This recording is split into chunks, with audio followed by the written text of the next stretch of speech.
jazzing up your day with a touch of soul. The Living Room on 938 Live. Welcome into the Living Room on 938 Live. And much as I like to talk about desserts, sadly I'd prefer to eat them. But today we shall talk about desserts. A new book is out called Our Sweet Kitchens, Cakes with Asian Flair.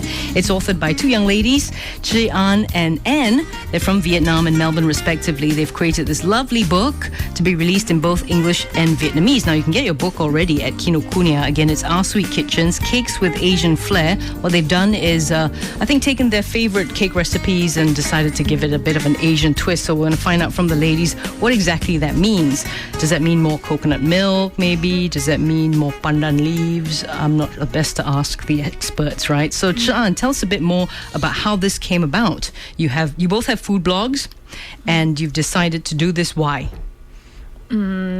We both have our own respective food blogs. We both have different backgrounds, living overseas, but very close to our roots in Vietnam. So we decided to create a cookbook about baking with Western influence for the cakes, but a bit of a spin on the flavors with tropical fruits, Southeast Asian fruits that are not familiar to all people. So think cupcakes and cakes, but with some Asian ingredients. Dragon fruit syrup on a chiffon cake, or pandan chiffon cake. We also have some tropical pears in our muffins. Yeah, stuff like that. So it's probably in Singapore you can find most of those fruits because it's still a tropical country. And just for people to know that you don't have to always bake with strawberries or raspberries or those Western fruits. What was the experiment period like? Hectic. Yeah. Oh dear. Crazy. We were in different countries, different time zones. Oh no, okay. So we had to schedule our baking and testing and shooting over the internet and Skype meetings. Yeah. Oh no. Point your pad at that kind of thing at each other and a just lot to see of each other. Phone, a lot of picture taking and sending pictures. Right. But what about the taste? I mean, let's say you tried something in wherever it was that you were, and then Anne tried something wherever she was, and then how are you going to taste? It tastes like like this. I think the good thing about me and Jan is that we really have very similar tastes in food. In general. So actually, this book was done when we didn't meet each other at all. The first time we met was like last December after the book was finished. Yeah. But when we describe the things that we like, so we say, yeah, it clicks. Then when I describe this, like, it's soft, like chiffon cake, you know what I mean? Right. Yeah, and then, like the cake recipes that we tried are very much like classic cake recipe. So, we know what we're looking for and what type of flavors we look for. And after many years of blogging and reading cookbooks, we've developed the skill to imagine taste. Yeah. Just from description and ingredients, we can pretty much imagine the flavor and how it tastes like. And whether it goes and, Having said that, we also have experiments. Things like one recipe in the book was the guava crumbles. We were saying, okay, apple crumbles are, Chiang's favorite dessert, but guava crumbles, how it tastes like. I had no guava in Melbourne. So, Chiang has to go and describe guava to you. Yeah, oh dear. Yeah. So that must have been challenging. Who's the boss? Who decided? Were there ever disagreements?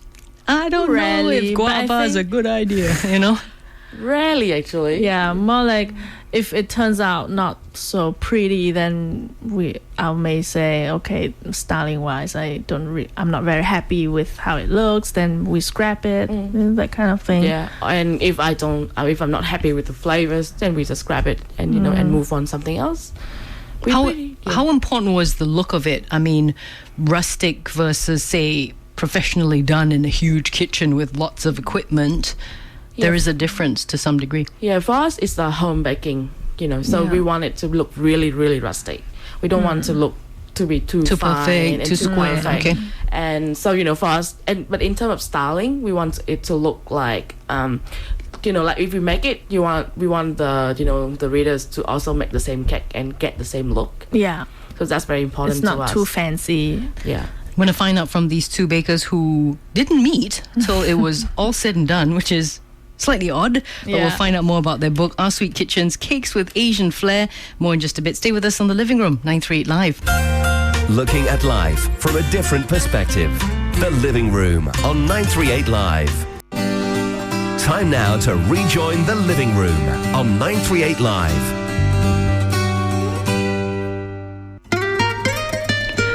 Thanks for staying with us on The Living Room on 938 Live. We're chatting with two young authors of a brand new cookbook, Our Sweet Kitchens, Cakes with Asian Flair. So imagine your favorite sponge cake, chiffon cake with, say, a dragon fruit syrup, some guava thrown in for good measure, and all manner of exotic spices and tropical fruits just to whet your appetite. Whilst they were talking earlier, mouth filled with saliva, threatened to, so not good, not a good idea. So you earlier saying that for us here in Singapore, we'd probably be able to get a lot of these ingredients. So did you have that in mind per se to reach out to, say, Asian readers of cookbooks? What about Westerners who might not be too familiar with certain types of fruits?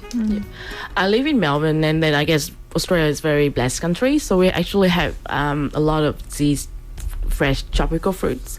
But at the same time, if people want to buy these things, then they can actually go to Asian stores in most of the like Western cities, and they will be able to find things like frozen fruits from Asia, and canned fruit, like canned lychees actually taste pretty nice, in cakes.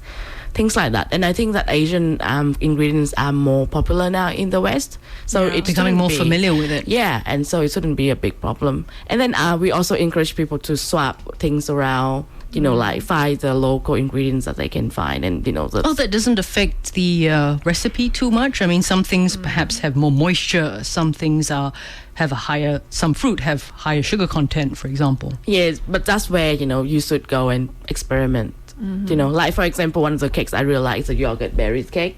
That one can use, like raspberry and blueberries if you have the money to pay for these fancy fruits. But at the same time, it will work really well with the local berries in Asia as well. Yeah. Oh, raspberry is really sour though. So what are some of your favorite recipes? What did you feel that you had to put in? Something that perhaps your mom taught you? Or We didn't have the blessing of have grandmothers or moms who are bakers, because Asian families mostly they don't really bake. Yeah, we like rice. Yeah. Okay. So rice goes into dessert too, though. But So most of our favorite recipes we learned it over time during the phase where we were experimenting a lot with baking, and we love fruits a lot, so most of our baking is associated with fresh fruits and not so much the cream or decorative kind of baking where it's a lot of sugar and icing colors. Yeah, but having said that, Chi Anh has a favorite recipe in the book. Yeah. She make all the time. I make my apple upside down cake all the time for special occasions, and it's I love apples, and I love the cinnamon flavor that goes with apple, very warm, and it always makes people immediately connect with you and feel intimate with you if they eat it. So yeah, that's my favorite. My favorite cake in the book is the 3-meal cake with mango on top. So this cake is actually the cake originated from South America. So you soak the sponge cake with a mixture of milk and cream overnight. Sort of a leche type of thing. It's the same, and then on top you have like fresh mango and fresh cream. So it's very, very nice in summertime when mangoes are in season, especially in Australia, and it's cold, it's served cold.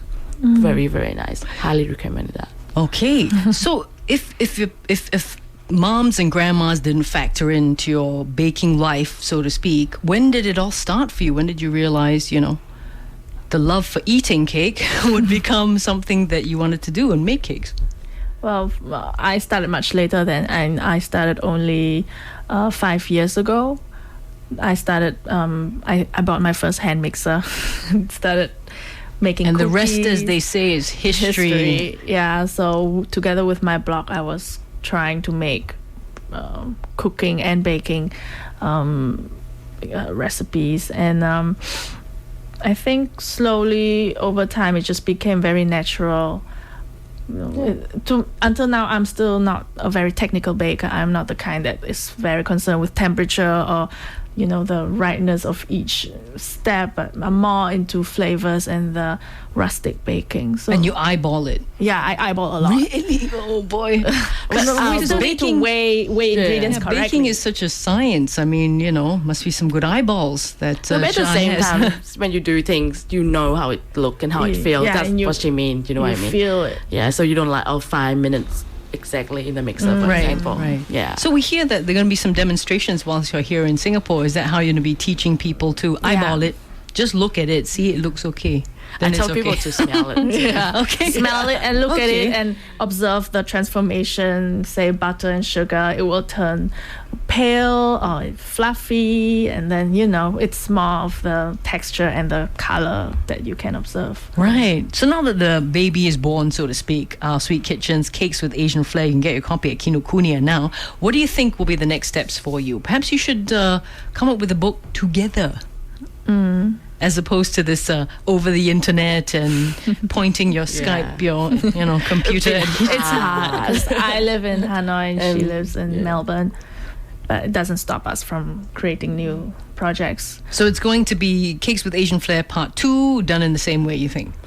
We actually have an idea of doing a cookbook about Vietnamese cooking. So this time we're going back to our roots with a bit of modern twist Modern to it. spin. Ah, so it's sort of a Vietnamese reverse cooking of with a what's Western happening. flair. Oh no, we're saying it. Old kitchen, new kitchen. Yeah, you old know. kitchen, new kitchen, that kind of theme. Yeah. But we are still in the thinking process about it. Yeah. Sounds good to us. Be sure to come visit us again when that book Yeah, comes out. definitely. What are some of the mistakes you found that young bakers make? I think Singaporeans. Some people feel intimidated by the kitchen. They're afraid. Singaporeans love chiffon cake, and like the whipping the egg white and folding the egg white are the crucial step to make a really light chiffon cake. I've tried. The operative word being tried. Yeah, and then if you're not doing it properly, then you have a real flat cake. Yes. Yeah. And it's just like a cake that sings, and your heart also sings at the Yes. same time. It's not very Your feet. Yeah. So make sure that you get that techniques right, and and then the other one will be creaming butter and sugar. Yeah, so it's just two techniques that you need to master, which is creaming butter and sugar and whipping your egg whites right. And it's done over time. Practice, you will, huh? Yeah, a lot of practice. Oh, and I have another tip. Read the recipe carefully. Yeah. Not eyeballing like Chan does. A big thank you to the ladies. They have just released their new book, Our Sweet Kitchens, Cakes with Asian Flair. Imagine your favorite chiffon cake or cupcake with all these great Asian tropical fruits, a dragon fruit syrup or exotic spices and such. So give it a whiz. Kinokuniya is where you can get it. The book is again called Our Sweet Kitchens, Cakes with Asian Flair. Thank you, ladies, for joining us today. Thank you so much. Thank you. Looking at life from a different perspective. The Living Room on 938 Live.